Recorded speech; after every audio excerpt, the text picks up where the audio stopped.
Hello दोस्तों और स्वागत है आपका अपने पैथोलॉजी चैनल रिवाइज मास्टर में।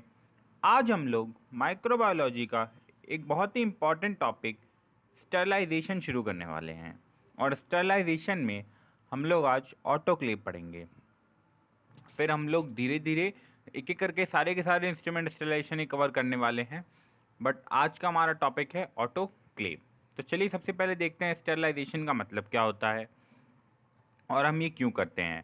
तो sterilization is a process by which all living microorganisms including viable spores are either destroyed or removed from all article body surface और मीडियम। तो स्टरलाइजेशन एक ऐसा प्रोसेस है जिसमें हम सारे के सारे माइक्रो ऑर्गेनिजम्स को किल कर देते हैं या फिर उनको रिमूव कर देते हैं। अपने जैसे जो भी आर्टिकल होता है हमारे पास, जो फिर जो भी इंस्ट्रूमेंट हम यूज़ करने वाले हैं, हम उससे क्या कर देते हैं, पूरे तरीके से उनको रिमूव कर देते हैं। अब स्टेलाइजेशन एक ऐसा प्रोसेस है जिसमें वायबल स्पोर्स भी डिस्ट्रॉय हो जाते हैं, जो कि नॉर्मल हम डिसइंफेक्ट करते हैं जब, तो वो नहीं होते, लेकिन स्टेलाइजेशन करते वक्त में हम स्पोर्स को भी डिस्ट्रॉय कर देते हैं। It can be achieve by a physical agent और अ केमिकल एजेंट। स्टेलाइजेशन दो तरीके की होती है, फिजिकल एंड केमिकल। आज हम लोग फिजिकल मेथड देखने वाले हैं। तो फिजिकल मेथड्स में होते हैं तीन तरीके के मेथड्स। फिजिकल मेथड में एक होता है हीट मेथड, एक रेडिएशन और एक फिल्ट्रेशन। हीट में भी दो तरीके की मेथड्स होते हैं, dry heat and moist heat. Dry heat sterilization में हम लोग यूज़ करते हैं flaming, incineration, hot air oven. Moist heat तीन टेम्परेचर्स पे होती है, तीन डिफरेंट डिफरेंट टेम्परेचर्स पे। बिलो 100 पर होता है पास्चराइजेशन, वाटर बाथ, इंस्पीशिएशन। और एट 100 पे होता है बॉइलिंग, स्टीमिंग, टिंडलाइजेशन। एंड अबव 100 पे हम करते हैं ऑटोक्लेव। आज हम लोग इसी के बारे में पढ़ने वाले हैं। मॉइस्ट हीट का एक टॉपिक उठाएंगे हम लोग, ऑटोक्लेव।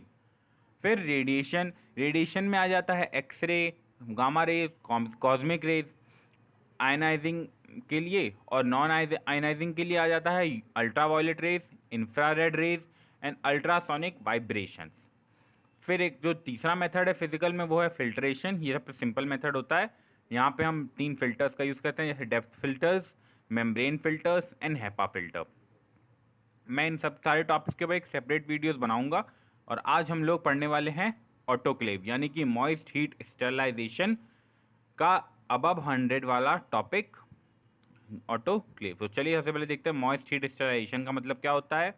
तो moist heat kills the microorganisms at lower temperature than dry heat.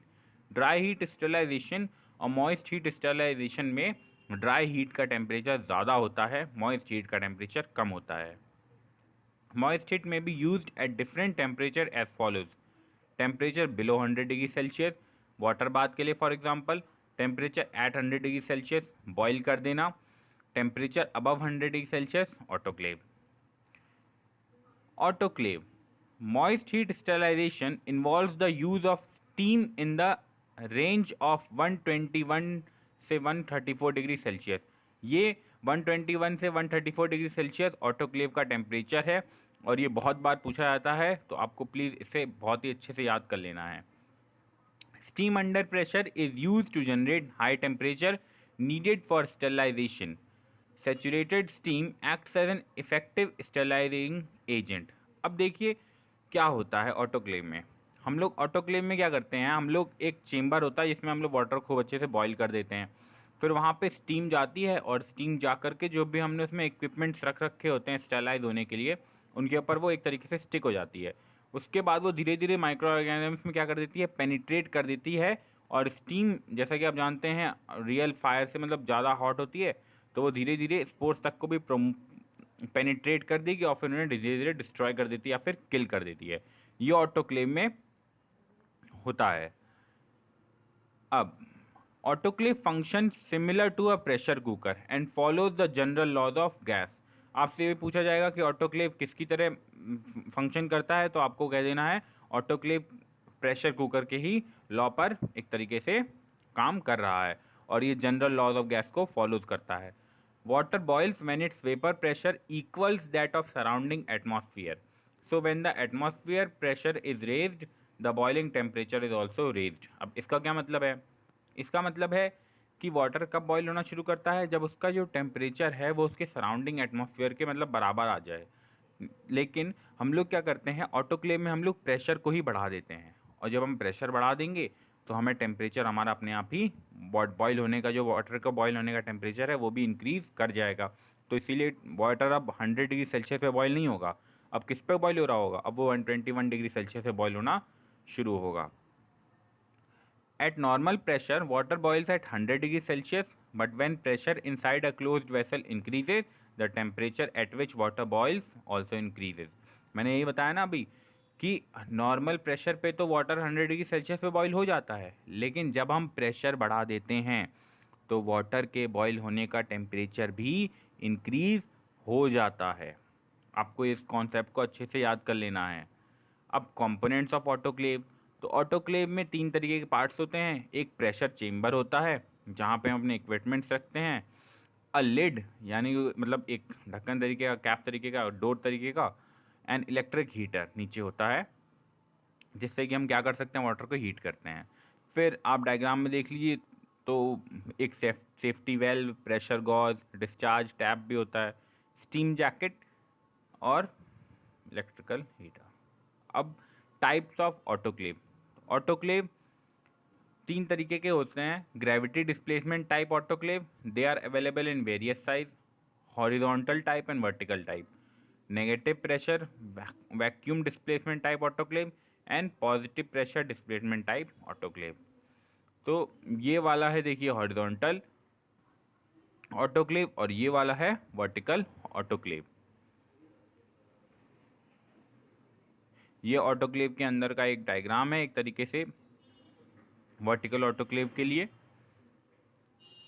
फिर अब ऑटोक्लेव के एडवांटेजेस क्या क्या होते हैं, तो microorganisms are killed most efficiency in lesser time due to high pressure 15 pascal saturated steam. यहाँ पे क्या होता है, माइक्रो ऑर्गेनिजम्स ज़्यादा जल्दी मर जाते हैं और पूरे तरीके से ख़त्म हो जाते हैं कम समय में।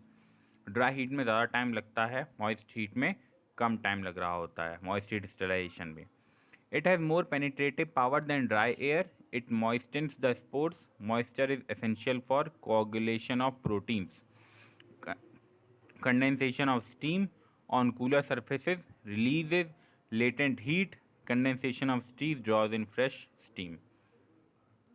अब ज़्यादा पेनिट्रेटिंग पावर होगी तो क्या करेंगे, स्पोर्ट्स के अंदर भी एक तरीके से स्टीम अच्छे से घुस जाएगी, एंटर कर पाएगी और उसके बाद में क्या कर पाएगी, अंदर से इसको डिस्ट्रॉय कर देगी। अब डिसएडवांटेजेस क्या हैं, तो unsuitable for material not with standing temperature of 150 degree Celsius और मोर ड्यूरिंग हीटिंग। ऑटोक्लेव में हम लोग वैसे इक्विपमेंट्स को स्टेरलाइज नहीं कर सकते जो कि हाई टेम्परेचर को विद स्टैंड नहीं कर पाते हैं। वेटिंग ऑफ आर्टिकल्स में अगर हमें आर्टिकल चाहिए, हमें जल्दी यूज़ करना है, और अगर वो जब हम ऑटोक्लेव में रख देते हैं तो वहाँ पे वो क्या होता है वेट, लेकिन हमें वो ड्राई चाहिए, तो अब हम इसलिए भी उसमें हम कई बार इक्विपमेंट्स को नहीं रखते हैं, क्योंकि अगर हम उसके अंदर रखेंगे तो फिर हमें उसमें उसको ड्राई करने में टाइम लग जाएगा और हमें जल्दी जल्दी चाहिए होगा तो नहीं हो पाएगा। फिर ट्रैप्ड एयर में रिड्यूस द एफिशिएंसी। अगर हम लोग जब ऑटोक्लेव को बंद कर रहे हैं तो अगर उसमें एयर ट्रैप रह गई तो वो जो एफिशिएंसी होगी माइक्रो ऑर्गेनिजम्स को मारने की, उनको भी कम कर देगा। Takes long time to cool. और जब ऑटोक्लेव को पूरा स्टेरलाइज करने के बाद में वापस ठंडा होने में टाइम लगता है, और जब तक वो ठंडा नहीं हुआ तब तक हम लोग उसे ओपन नहीं करते हैं। अब स्टेरलाइजेशन कंट्रोल। स्टेरलाइजेशन कंट्रोल का मतलब होता है हम ये कैसे पता लगाएंगे कि हाँ हमारे इक्विपमेंट स्टेरलाइज हो गए हैं। तो हम क्या करते हैं, हम अपने इक्विपमेंट्स के साथ में इंडिकेटर्स भी रख देते हैं कुछ। उनमें से एक है बायोलॉजिकल इंडिकेटर, जिसमें हम जियोबैसिलस स्टेरोथर्मोफिलस का मतलब बैक्टीरिया उठा के ये स्पोर, इसका स्पोर रख देते हैं। तो जब हम स्टेरलाइज कर लेते हैं उसके बाद में जब ये बाहर निकालते हैं तो अगर ये वाला स्पोर भी डिस्ट्रॉय हो चुका होता है तो हम समझ जाते हैं कि हाँ हमारे जो इक्विपमेंट्स हैं वो स्टेरलाइज हो चुके हैं। और अगर ये स्पोर डिस्ट्रॉय नहीं हुआ होता है तो फिर हमें फिर से स्टेरलाइज करना पड़ेगा, क्योंकि वो स्टेरलाइज नहीं हुआ है। केमिकल इंडिकेटर में क्या हो सकता है, बोवी डिक टेस्ट। और फिजिकल कंट्रोल में digital display on equipment displaying temperature time and pressure. Autoclave की मशीन पे ही एक डिजिटल डिस्प्ले लगा होता है जहाँ पे टेम्परेचर टाइम एंड प्रेशर दिख रहा होता है। प्रिकॉशन क्या क्या लेनी चाहिए ऑटोक्लेव को यूज़ करते समय? तो autoclave should not be use for sterilising waterproof materials. आप इसमें वाटरप्रूफ मटेरियल्स नहीं रख सकते हैं जो मतलब गीले होने पे ख़राब हो जाएं, जैसे कि ऑयल एंड ग्रीस और dry material such as glove powder. फिर autoclave must not be open until the pressure has fallen or else the contents will boil over. Materials are loaded in such a way that it allows efficient steam penetration, do not overfill the chamber। तो हमें तीसरा वाला जो precaution है वो क्या है कि हमें बहुत ज़्यादा चेम्बर को भर नहीं देना है, वरना फिर जो एयर होगी वो अच्छे से ऊपर नीचे नहीं जा पाएगी, उसी अंदर रोटेट नहीं कर पाएगी, तो अच्छे से पेनिट्रेट नहीं कर पाएंगे और इसी वजह से वो ज़्यादा स्टरलाइज हमें पूरे तरीके से 100% एफिशिएंसी नहीं मिल पाएगी। फिर material should not touch the side और top of the chamber. The clean items and the waste should be autoclave separately। Air discharge must be complete and there should not be any residual air trapped inside। Well thank you. अब हम लोग next में देखने वाले हैं dry heat का एक method, hot air oven.